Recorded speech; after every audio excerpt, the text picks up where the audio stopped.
Globalement, les patients qui présentent un psoriasis cutanée, il faut compter qu'il y a à peu près 17-18% qui vont développer dans leur cursus de la maladie dermatologique une histoire rhumatologique, c'est-à-dire un rhumatisme psoriasique. Donc à peu près 17-18%, ce qui fait quand même un taux assez important. Globalement, c'est plutôt les dermatologues qui vont les voir en premier, puisque la maladie dermatologique a précédé la maladie rhumatologique. Donc les premiers qui vont être amenés à visualiser l'atteinte ostéo-articulaire au niveau des os, des articulations, c'est plutôt le dermatologue qui, en voyant son patient pour le psoriasis, pour gérer le psoriasis, va être confronté à des symptômes rhumatologiques. Alors quels sont ces symptômes ? Globalement, on va essayer d'être assez clair, assez simple. Il y a 3 symptômes importants à connaître. Premièrement, les douleurs de la colonne vertébrale, qui sont des douleurs, on va dire plutôt la nuit, avec le matin un dérouillage. En fait, quand on se lève le matin, on a du mal à se lever, on a du mal à avancer. Ça peut durer une demi-heure, 3/4 d'heure, 1 heure parfois. Donc avec la difficulté, bien sûr, à lancer la journée, ce qui n'est pas forcément évident. Donc premier symptôme, c'est vraiment une atteinte, comme on dit, axiale chez nous, de l'axe du corps, de la colonne vertébrale. Deuxième symptôme, c'est ce qu'on appelle une atteinte périphérique.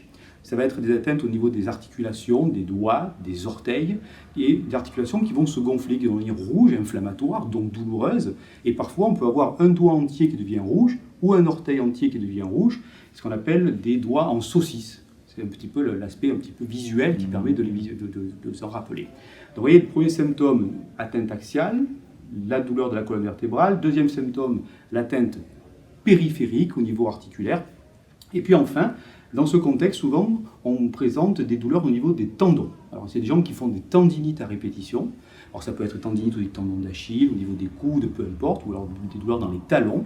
Et c'est ce troisième symptôme qui doit orienter vers une maladie rhumatologique associée au psoriasis. Dans la majorité des cas, oui, 70% des cas, le psoriasis précède.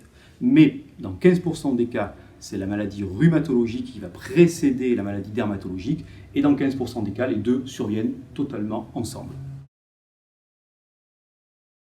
Alors, le diagnostic de rhumatisme psoriasique est un diagnostic difficile. Je pense d'ailleurs probablement le diagnostic le plus difficile à faire en rhumatologie, tout simplement parce qu'on n'a pas de prise de sang, de marqueurs biologiques spécifiques du rhumatisme, et que les examens type radio, échographie, IRM, scanner, parfois ne permettent pas de trancher de façon formelle. Donc c'est un diagnostic clinique que fait le rhumatologue en associant, comme on disait tout à l'heure, des symptômes multiples de la colonne, des tendons, des articulations qui vont évoquer ce diagnostic et permettre de trancher en faveur du diagnostic dans un contexte, bien sûr, toujours de psoriasis associé.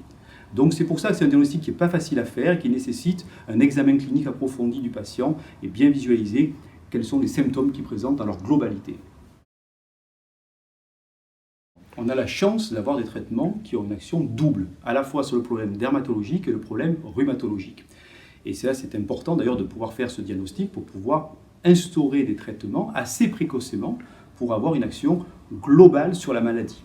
Alors le traitement, un des plus connus, c'est le méthotrexate, qui lui a un effet bien sûr à la fois dermatologique et rhumatologique. Quand le méthotrexate n'est pas actif ou pas assez actif, voire qu'il est mal toléré, ce qui peut arriver de temps en temps, on a d'autres thérapies qui peuvent être utilisées, qui sont plus innovantes, plus récentes, qu'on appelle les biothérapies. Les biothérapies ont l'intérêt d'avoir elles aussi un effet mixte, à la fois dermato et rhumatologique, mais surtout l'intérêt principal, c'est qu'elles vont éviter la destruction des articulations. Parce que c'est quand même un rhumatisme qui est destructeur, qui est invalidant, avec des déformations, et si on laisse évoluer, les patients ne peuvent plus avoir une vie normale, ne peuvent plus faire ce qu'ils veulent toute la journée. Donc ces traitements vont bloquer l'évolution, donc on va pouvoir préserver le capital articulaire, ce qui est quand même l'objectif principal pour nous rhumatologues.